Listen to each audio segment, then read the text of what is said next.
감옥에 수감되어 있는 중에 기록을 했습니다. 에베소서나 빌립보서나 골로새서나 빌레몬서도 그렇고 디모데후서도 그렇겠지만 하여튼 그 로마 옥중에 갇혀서 심히 육신적으로 어려운 가운데, 즉 고난이 가득한 가운데서 기쁨의 서신을 썼다라는 기쁨, 평안, 감사. 그 앞에서도 바울의 감사와 기쁨, 또 평안, 이게 감옥에 갇혀 있는 사람이 그냥 말로만 하는 게 아니라 본인이 실제로 그 안에서 하나님 앞에 감사하며 기쁨으로 기도를 드릴 수 있었고, 하나님과 그리스도 안에서 주시는 그런 평안을 그 감옥에서 내일 줄지 풀려날지 살지 죽을지 모르는 환경이고, 먹고 마시는 거, 쉬는 거, 모든 것이 심히 열악한 그런 고난 속에 처한 사도가 이렇게 이런 글을 써서 이 빌립보 교회 성도들에게 이렇게 보낸 것입니다. 그렇게 될 수 있었던 것은 오늘 본문의 내용도 마찬가지지만 언제나 자기 자신의 처한 그런 육신의 환경을 바라보면 그 속에서 무슨 감사나 기쁨이 나오겠습니까? 어떠한 환경, 어떠한 어려움 가운데 처해 있다고 해도 사도 바울이 항상 기뻐할 수 있었고 감사할 수 있었던 것은 주 안에서, 그리스도 안에서 살았기 때문입니다. 우리 모든 인생도 사실은 마찬가지입니다. 각자의 삶에 집중하고 자기가 처한 그런 환경을 바라보면 만족할 만한 것이 별로 없어요. 항상 기대치에 못 미치고 원망, 불평, 짜증, 또 불안, 두려움, 걱정, 근심이 끊임없는 것입니다. 그러나 항상 우리가 감사하고 기뻐할 수 있는 것은 바로 그리스도 안에서, 주 안에서 살 때는 그게 가능하다라고 하는 것이죠. 그래서 빌립보 교회의 그 모습이 왜 바울의 기쁨이 되는가?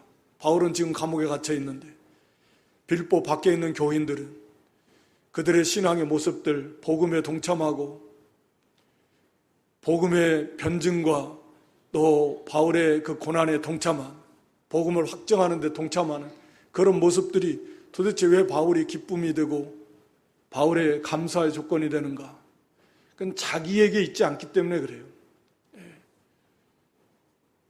자기를 부인하고 그리스도 안에 있기 때문에, 그리스도 안에서 살기 때문에 하나님의 나라가 잘 돼가고 복음이 전파되고 그리스도의 영광이 나타나면 그것이 곧 나의 기쁨이고 감사의 조건이 되는 것이죠. 언제나 자기에게 집중하면 나는 왜 이래? 나는 맨날 아프고 힘들고 자기에게 집중하면 거기에 늘 감사할 수 없어요. 잠깐 감사할 일도 있겠고 기뻐할 일도 있겠지만 어떻게 그게 가능하겠습니까? 오늘 여기 본문도 그런 내용인데 그리스도 안에서 사는 삶, 이런 제목을 잡아봤는데 그리스도 안에서의 사는 삶이란 어떤 것이고 또 그런 삶의 모습은 또 어떤가, 또 그런 결과는 또 어떻게 나타나는가 하는 것들이 오늘 본문 짧은 내용 속에 여러 가지로 나와 있는데 그걸 살펴보면서 사도 바울만 무슨 특별한 존재인가? 우리도 다 그리스도 안에 있는 사람들인데 우리와 동일하게 빌립보 성도들이나 오늘 우리나 누구든지 그리스도 안에 있는 성도들은 다 그리스도 안에서의 삶을 살아야 된다라고 하는 거죠. 그래서 사도 바울이 본인이 그리스도 안에서 자기의 삶이, 자기 매임도 주 안에서, 그리스도 안에서 13절에도 보면 내가 감옥에 갇힌 것도 다 그리스도 안에서의 갇힌 것이 드러났다, 이런 이제 표현을 쓰는 건데, 그래서 먼저 이 그리스도 안에서의 산다라는 것은 뭘까? 오늘 본문 21절에 보면 우리가 잘 아는 말씀, 애용하는 말씀인데 이는 내게 사는 것이 그리스도니, 내게 사는 것이 그리스도니. 그러니까 그리스도 안에서의 삶이라는 표현을 다른 말로 표현하면 내게 사는 것이 그리스도다 라는 말로 이렇게 표현할 수 있을 것 같습니다. 내게 사는 것이 그리스도라는 말은 내게 있어서 삶이란 그리스도다, 그런 의미잖아요. 그러니까 이게 내게 사는 것이 그리스도라니, 우리말은 이게 조금 어렵기도 한데 하여튼 간략하게 표현하면 그런 거예요. 내게 있어서 산다는 것은 그리스도야, 그런 말입니다. 여러분들에게 있어서 삶이란 무엇입니까? 그런 거죠. 나에게 있어서 삶이란 어떤 것인가? 좀 굉장히 한마디로 답하기 어려운 문제죠. 산다는 것은 무엇일까? 나에게 있어서.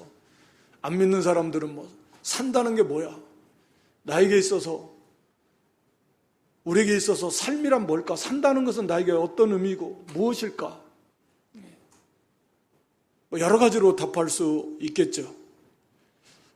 삶의 의미는 뭘까? 삶의 목표는 뭘까? 내가 삶에서 얻고자 하는 건 뭘까? 내가 뭘 누리고 싶은가? 여러 가지로 우리가 생각해보고 질문할 수 있겠죠. 어떤 사람은 그래, 나에게 일이 곧 나의 삶이야. 나는 이 일 없으면 나는 산다는 의미가 없어. 나에게 있어서 이 일은 곧 나의 삶이다. 어떤 사람은 내 가족이다, 자식이다, 내 삶은, 내 가족의 행복이 나의 삶이다, 나의 목표다. 여러 가지로 말할 수 있을 것입니다. 자식이 내 삶의 전부야. 아니면 그대가 나의 삶의 전부야. 그대 없는 삶은 의미가 없어. 돈이 나의 삶의 전부야. 삶이 별거 있어? 건강하고 잘 먹고 잘 자고 하면 그게 좋은 거지. 어려운 문제이기도 하고 그런 거죠. 여러 가지 말할 수 있을 것입니다. 냉정하게 여러분 자신에 있어서 산다는 것은 무슨 의미입니까? 어디에 있습니까? 나에게 산다는 건 뭘까? 바울이 오늘 지금 주는 질문이 그런 거거든요. 여러분들은 산다는 것이 뭡니까? 근데 바울은 그렇게 말합니다. 산다는 거, 나에게 있어서 산다는 것은 그리스도야. 이렇게 말하거든요. 나에게 있어서 삶이란 그리스도다. 이렇게 말하는 겁니다. 그러니까 그리스도 안에서의 삶, 안이라는 거, 그리스도 안, 그것이 사실 거기에 답이 다 있는 것 같아요. 그리스도 안에서의 삶, 그리스도를 벗어날 수 없는 나의 존재 자체가 그리스도 안에 있어. 나의 삶 자체가 그리스도 안에 있어. 내가 추구하는 것이 그리스도 안에 있어. 나의 삶의 목표도 그리스도 안에 있어. 나의 삶의 방법도 그리스도 안에 있어. 내가 삶에서 얻고자 하는 것도 그리스도 안에 있어. 누리고자 하는 것도 그리스도 안에 있어. 모든 것이 그리스도 안에 있다. 그 그리스도 안에서의 삶, 그런 것이죠. 나의 참된 삶의 목표는 바로 그리스도다. 오늘 여기 21절에 내게 사는 것이 그리스도. 그리스도 그분이 나의 삶의 목표야.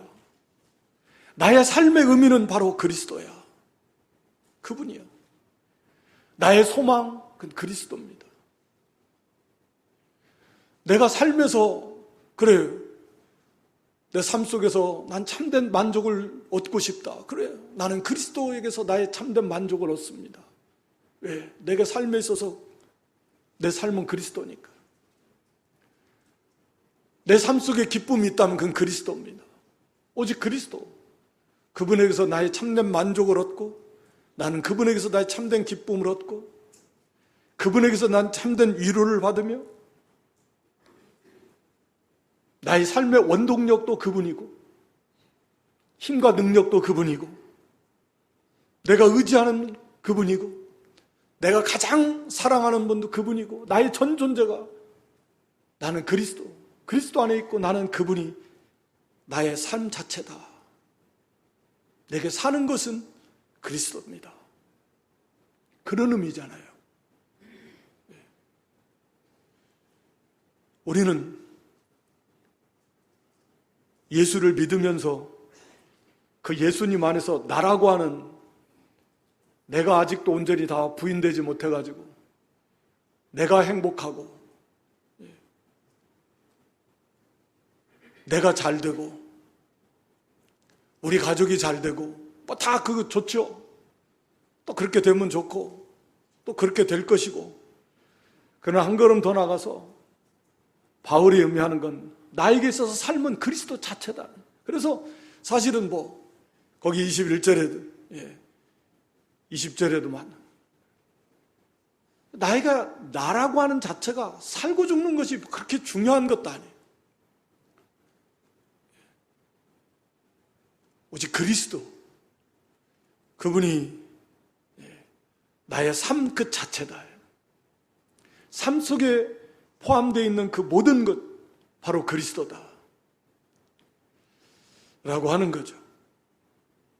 그러니까 우리가 고린도후서 5장 17절에 보면 우리가 잘 아는 말씀인데, 누구든지 그리스도 안에 있으면 새로운 피조물이라. 이전 것은 지나갔으니 보라 새 것이 되었다. 자, 우리가 예수를 믿는다라는 것은 오늘 여기 본문에만 봐도 누구든지 그리스도 안에 있다. 그리스도 안에 있으면 새로운 피조물입니다. 그러니까 우리가 구원받았으면 그건 그리스도 안에 있는 사람이고, 재창조, 새롭게 창조된 새로운 피조물이라는 게 새롭게 창조됐다 그 말이잖아요. 재창조됐습니다. 다시 창조됐어요. 이게 중생한 완전히 새로운 존재가 된 거잖아요. 새로운 피조물이니까. 이전 건 지나갔어요. 이전에는, 구원받기 전에는, 거듭나기 전에는 언제나 자기중심적 세계관을 가지고 있고 인생관을 가지고 있고 가치관을 가지고 있는 거죠. 내가 없으면 세상이 없는 거지, 무슨. 내가 없는데 세상에 무슨 의미가 있나? 그럴싸하죠. 내가 없는데 하나님이 무슨 의미가 있나? 예수님이 무슨 의미가 있나? 내가 없는데 나 중심적인 모든 관점을 가지고 있는 거죠. 그러나 이제 구원받은 존재는 그런 존재가 아닙니다. 나라고 하는 건 엄밀한 의미에서 사실은 그리스도 안에 있는, 나는 그리스도와 함께 나의 옛사람은 십자가에 못 박혀서 죽었어요. 나는 그리스도 안에서, 내 안에 그리스도의 생명으로, 나는 그리스도 안에 있고, 나의 생명의 근원도 그리스도 안에 있어요. 우리 존재 자체가 나라고 하는 독립적 그런 개별적 존재가 아니고, 나는 그리스도 안에 있는 존재다. 그리스도를 떠나서는 존재할 수가 없어요. 우리 존재 자체가. 우리가 그것을 깨닫지를 못하는 거죠. 지식으로는 알고 있지만. 바울은 그것을 깊이 깨달은 것이고, 우리가 로마서 14장 7절로 8절 말씀에, 그러므로 구원받은 우리 성도들은 누구든지 자기를 위해서 사는 자가 없고 자기를 위해서 죽는 자도 없어요. 누구도, 한 사람도 예외 없이. 이게 무슨 말씀이라고 그랬습니까? 현실은 안 그렇잖아요. 다 자기를 위해서 하는데, 예수를 믿어도 자기를 위해서 믿는데, 왜 성경은 우리 중에 누구든지 자기를 위해서 사는 자도 없고 자기를 위해서 죽는 자도 없다고 했는가? 우리는 살아도 주를 위해서 살고 죽어도 주를 위해서 죽어요. 실제로 그렇습니까? 그렇다고 정말 그렇게 고백할 수 있습니까? 100% 다? 나를 위한 것이 하나도 없다고 말할 수 있습니까? 우리 존재가 그런 존재가 됐다라는 말씀이잖아요. 이 말씀은 우리 존재가 주를 위해서 살 수밖에, 주와 딱 주 안에 있는 존재가 돼서 나 혼자 떨어져 존재할 수가 없어요. 누구도 마찬가지예요. 구원받은 사람은 누구도 예외 없이 자기를 위해서 사는 게 아니에요. 살 수가 없어요. 그렇게 되질 않아요. 예수님과 딱 예수님 안에 있고 예수님과 연합되어 있는데 예수님이 나무고 우리는 가지라면 가지가 혼자 어떻게 존재해요? 그 나무와 딱 연합되어 있는 거지. 결국은 주님 안에 있는 거예요.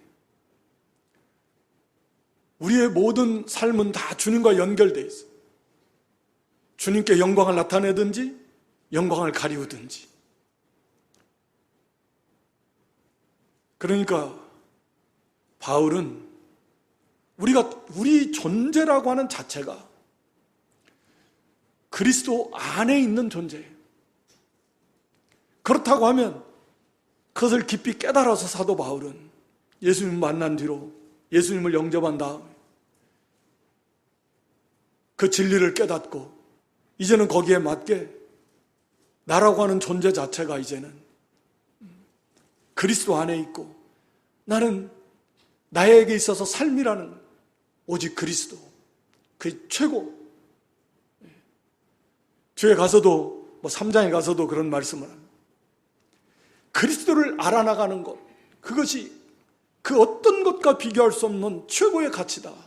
가장 고상하다. 예수님을 알아나가는 것. 그래서 일생 그것을 위해서 계속해서 다른 박질해 나가는. 우리도 사도 바울이 그리스도 안에서의 삶, 우리는 그리스도 안에 있는 존재가 그런데 자꾸 그것을 벗어나고 자기 중심적이고 또는 세상 중심적인 그런 삶을 살려고 그래요. 자기 존재 자체가 그리스도 안에 있는데 벗어날 수도 없는데, 그게 물론 무한한 하나님의 은혜이고 사랑이지만 그걸 깨닫지를 못해가지고 그렇게 사니까 하나님의 영광을 다 가리우고 그리스도 영광을 가리우면서 사는 거예요. 사도 바울은 그래서 진리를 깊이 깨달았던 것 같고 그랬으니까 우리는 그리스도 안에 있어요. 누구도 예외 없이 구원받은 성도라면 그리스도 안에 있어요. 벗어날 수가 없습니다. 그래서 사도 바울은 내게 있어 산다는 것은, 내게 있어서 삶이란 바로 그리스도다 라고 하는 거죠. 그래서 그리스도의 영광, 그리스도가 잘 되면 그건 내가 잘 되는 거나 마찬가지. 그리스도께 영광 돌리면, 그리스도의 나라가 잘 되면, 그리스도의 복음이 전파되면, 그리스도께 영광이 돌리는 일이라면 그것이 그리스도가 나의 삶인데, 그리스도로 만족하고 그리스도 안에서 만족, 그리스도로 기뻐하고 그리스도 안에서 그 그리스도로 우리의 소망을 삼고 그리스도 안에서 우리가 그리스도를 힘입고 모든 그리스도다. 나에게 삶은 그렇고요.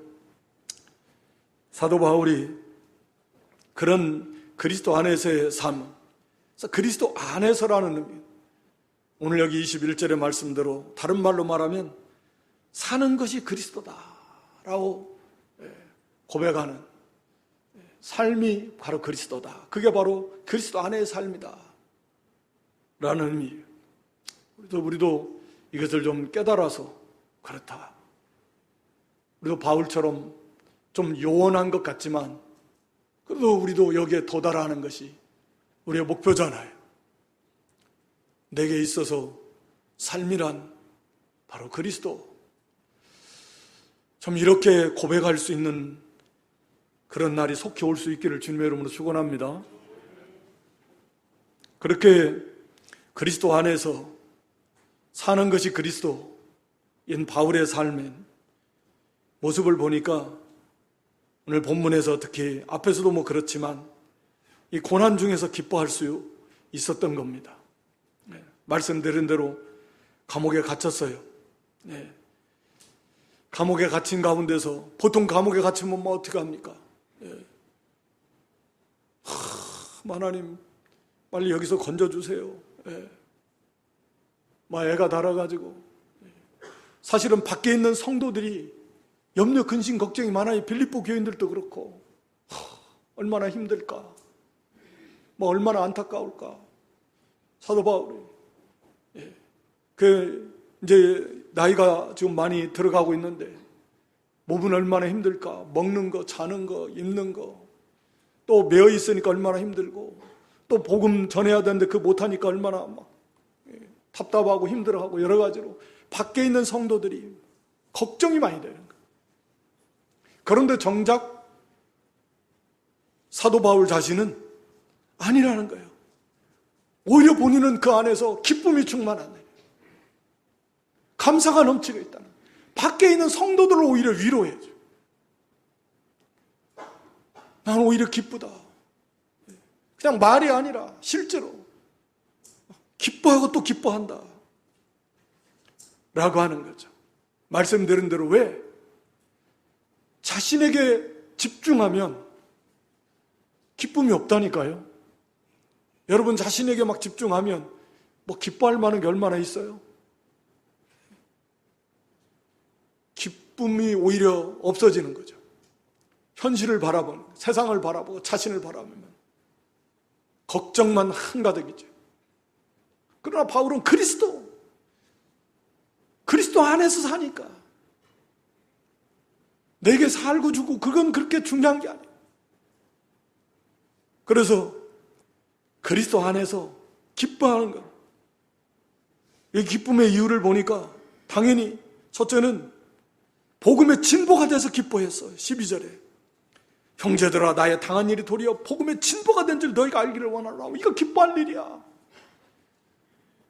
여러분들은 지금 나를 걱정하고 막 그러지만 아니야, 내가 감옥에 갇힌 것 때문에 오히려 복음이 진보가 막, 복음이 더 잘 전파되고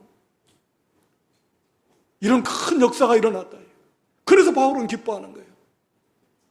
자기에게 집중하면 복음이 진보가 되면 나는 이 모양 이 꼴인데 뭐 언제 죽을지도 모르는데 뭐 곧 쭉 빠뜨려가지고 시리에 젖어가지고 나는 힘들어 죽겠는데 뭐 교회가 잘 되면 뭐예요? 지금 내가 잘 돼야지. 지금 나는 죽겠는데 뭐.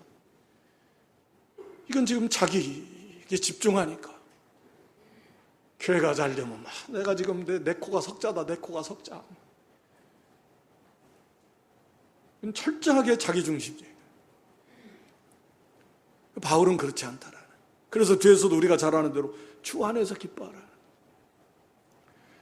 바울은 모든 게 주 안에서, 그래서 하나님의 나라가 잘 되고 교회가 잘 되고 또 자신에게도 뭐요? 영적 진보. 복음이 전파되니까, 복음의 진보가 나타나니까 기뻐해.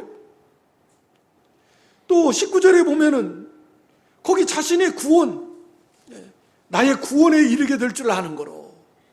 야, 이 고난이지만 우리가 잘 아는 대로 이 고난 속에서 나의 영적 구원이 잘 이뤄간다. 그래서 오히려 기뻐하는 거죠. 그러니까 그리스도 안에 있으면 모든 것이 합력해서 선을 이루는 하나님이.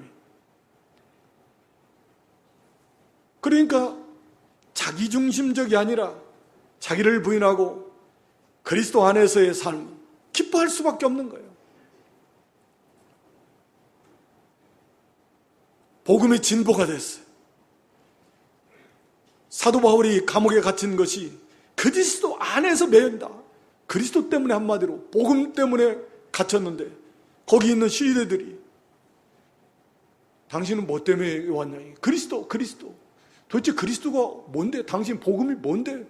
그것이 뭐 여기까지 로마까지 호송되어 와서 황제의 재판을 받을 만큼 그렇게 중요한 그런 죄, 도대체 뭐야? 그리스도가 누군데? 뭔데? 그 복음의 내용이 뭔데? 로마까지 호송되어 와가지고 황제 앞에서 재판을 받을 일이냐?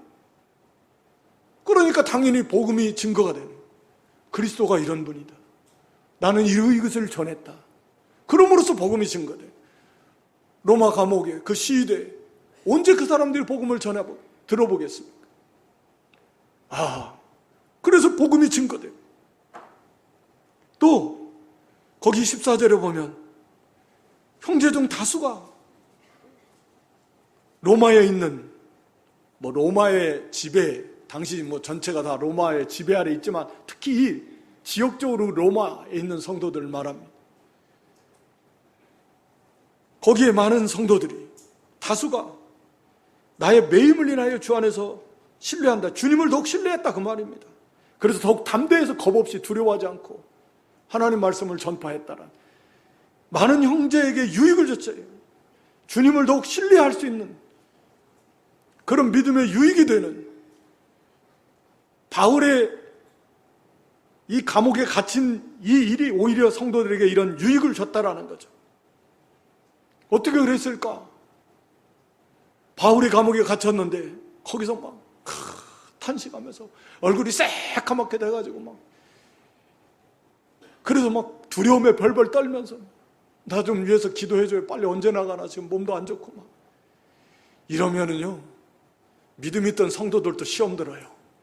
야 그렇게 부활, 천국, 소망, 기뻐하라, 담대하라, 감사하라 해놓고는 조금 어려움이 오니까 그냥 금방 푹 꺼져가지고 그럼 옆에서 보면 그거 어떻게 되겠어요? 네? 이거 현실적인 문제예요.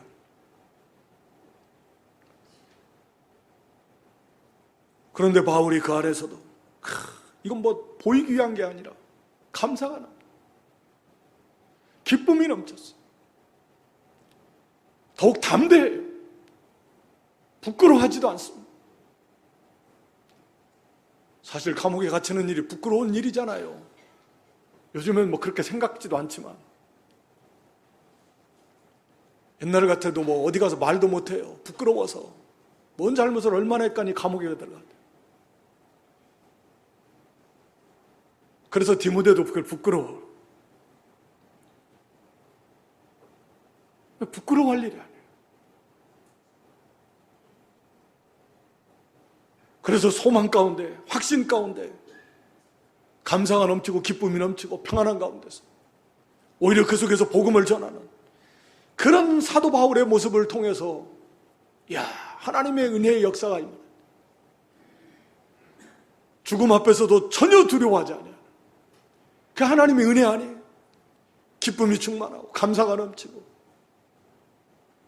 강하고 담대함으로 그 안에서 바울의 모습이 전해지고 성도들이 오히려 거기에 도전을 받고 위로를 받고 힘을 얻고 그들도 두려워하지 않아요. 사도가 거기서 두려워서 벌벌 떠는 저런 사도도 저렇게 가서 거기서 복음 전하다가 잡혀 들어가면 어떻게 해요? 무슨 힘이 있겠어요? 그런 사도 바울의 신앙의 모습 속에서 우리 많은 연약한 형제들이 거기서 오히려 힘을 얻었어. 그런 반드시 이런 믿음의 담대한 모습들은 많은 형제들에게 위로를 주고 힘을 주고 도전을 줍니다. 신앙의 유익을 줘요. 그래서 바울은 오히려 그 때문에 기뻐했습니다. 하나님의 나라가 잘 돼가고 있고 성도들의 신앙이 그를 통해서 도전받거나 더욱 담대해지게 돼요. 두려워하지 않냐.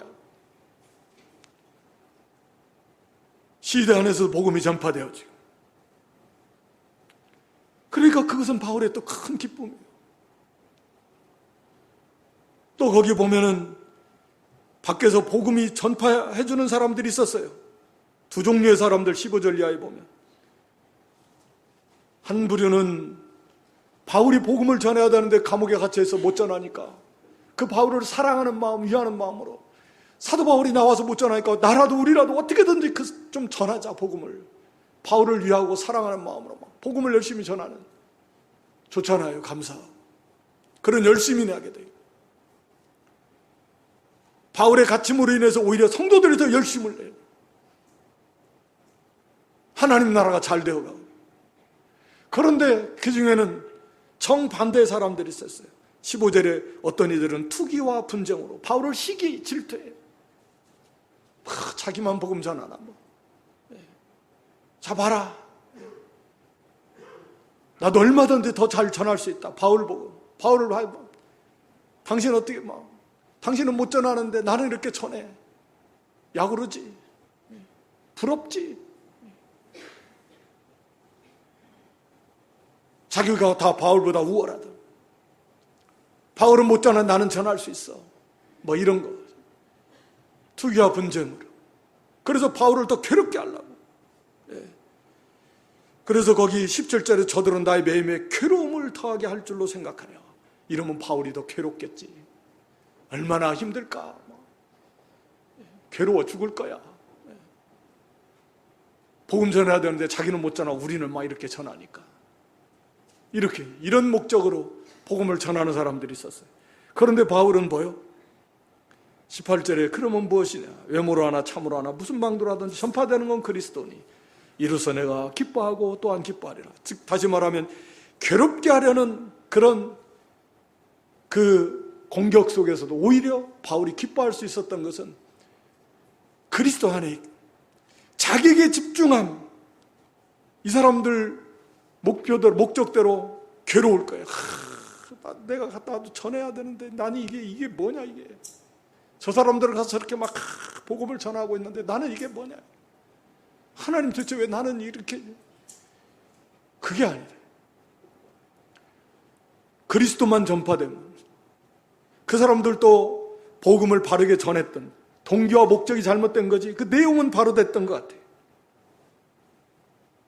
그리스도를 바르게 전해. 그러니까 그리스도가 전가되고 복음만 바르게 증거되면 내가 사는 것이 그리스도니까 그리스도만 잘 되면 내가 감옥에 있든지 뭐 살든지 죽든지 무슨 의미가 있어. 오히려 나는 그리스도가 잘 되면 난 내 기쁨이요. 하나님 일을 할 때 우리가 교회 봉사를 하는데 내가 전부 다 해야 되나? 내가 해야 되는데 저 사람이 하는 걸 내가 꼴을 못 보겠네. 내가 해야 되는데 내가 안 돼도 전체 하나님의 교회가 잘 돼가면 그로 인해서 기뻐하고 즐거워. 또 이런 일이 있으면 안 되겠지만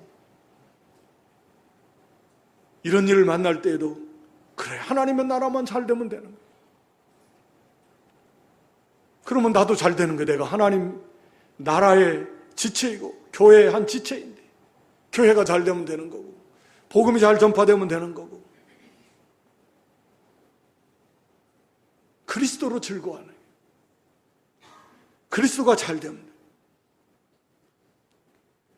물론 반대로 하나님의 나라 진리운동 하나님의가 되지 않는다면 잘 되지 않는다면 그게 고통이고 괴로움입니다. 사도 바울은 이런 고난 가운데서도 자기 육신의 고난이 왔지만 그걸 자기에게 집중하지 않아요. 이것이 나에게 영적인 유익이요. 내 구원에 이르게 된다. 또 교회가 유익하다.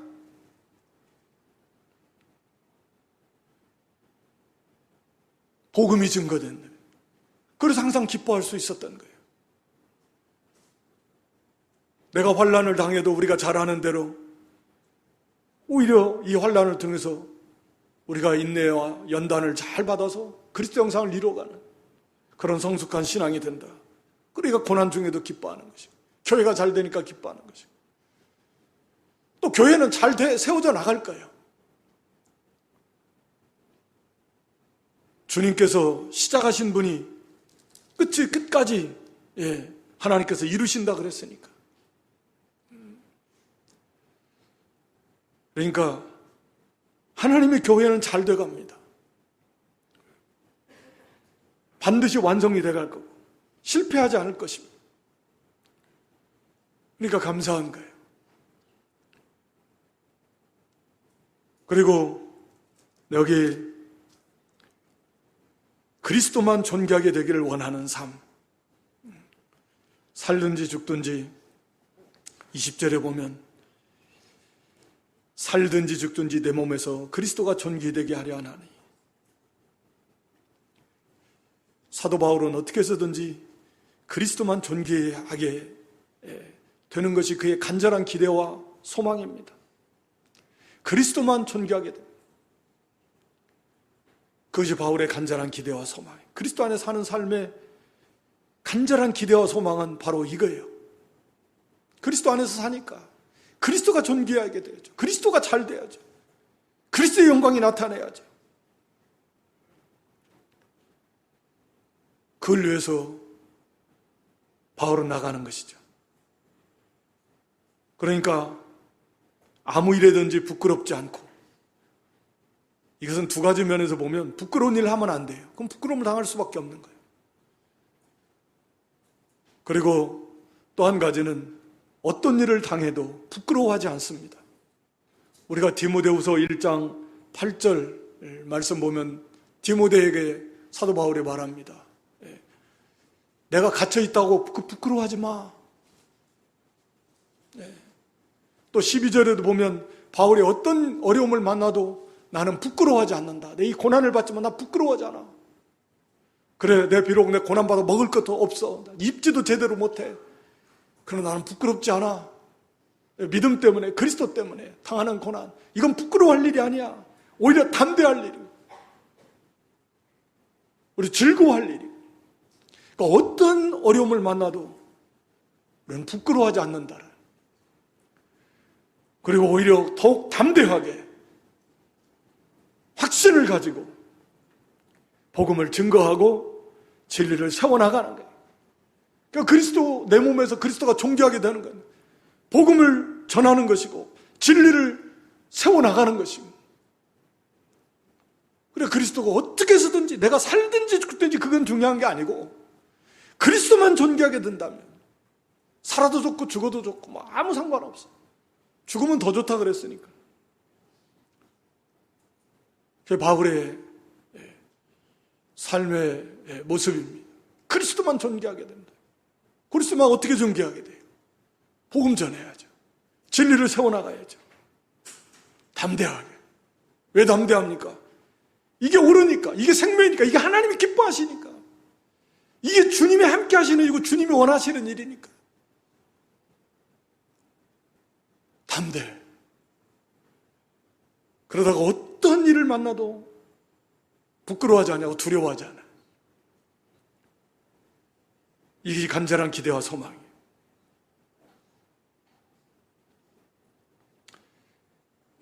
그리고 뭐 죽는 것도 유익합니다 라고 고백할 수 있습니다. 진정 그리스도 안에서 사는 삶을 살아야 죽는 것도 유익하다 라고 고백할 수가 있어요. 그 다 알죠? 뭐 우리가 지식적으로 살아면 좋고 죽으면 더 좋다, 양통이야. 근데 진짜 그렇게 여러분 고백할 수 있습니까? 나 죽는 게 나 진짜 더 좋아. 아니, 사는 게 너무 힘들어서, 너무, 그래서가 아니라, 사는 것도, 죽는 것도 라는 말은 사는 것도 유익해요. 바울이 지금 말하는 게. 형제에게 유익을 주고 내 삶의 열매를 맺혀나가는. 그런데 나는 지금 살 수 있어. 사는 것도 유익한데 나는 죽는 게 더 유익해, 더 좋아. 라고 진짜 고백할 수 있는가? 그것은 정말 그리스도, 내게 사는 것이 그리스도 안에서의 삶을 살지 않으면 이렇게 고백한다라고 하는 것은 참 대단히 어렵다, 쉽지 않은 문제다 라고 하는 거죠. 하여튼 오늘 말씀을 여기서 마무리하려고 합니다. 그리스도 안에서의 삶, 그리스도 안에서라는 우리가 많이 듣는 표현이고 또 우리가 말하기도 하지만 그리스도 안에서 오늘 바울의 표현대로 내게 사는 것이 그리스도다. 그리스도 안에서의 삶이라는 것. 또 사는 것, 내게 있어서 삶이라는 것은 무엇인가? 바울처럼 우리도 바로 그리스도. 산다는 것은 바로 그리스도. 삶이라는 건 내게 있어 그리스도. 그런 고백할 수 있는 그런 믿음들이 될 수 있기를 주님의 이름으로 축원합니다. 또 그렇게 사는 것이 그리스도 안에서 삶을 산다면 어떤 고난이 와도, 고난 중에서도 그리스도 때문에, 영적인 진보가 나타나는 것 때문에, 복음의 진보가 형제에게 신앙의 유익이 되고 자기 신앙의 유익이 되고 하나님의 나라가 확장되어 나고 복음이 증거되는 거, 영적인 일 때문에 기뻐할 수 있다라는 거죠. 아무리 자기가 육신의 환난, 고난, 어려움 속에 있어도, 감옥에 갇혀서 내일 죽을지 모레 죽을지 모를 그런 환경이 있을지라도 기뻐할 수 있는 것은 그리스도 안에 있기 때문에, 이건 실패하지 않고 잘 되는 거예요. 반드시. 그리고 바울처럼 정말 최대 간절한 기대와 소망은 바로 그리스도. 당연하죠. 산을미 그리스도인데 어떻게 하면 그리스도가 존귀하게 될까? 이런 간절한 기대와 소망을 가지고 그를 위해서 담대하고 복음을 전하고 진리를 세워나가는 이런 믿음 되어서 정말 사는 것도 좋지만 죽는 게 진짜 더 좋아 라는 고백에 이를 수 있는 그런 믿음들이 될 수 있기를 주님의 이름으로 축원합니다.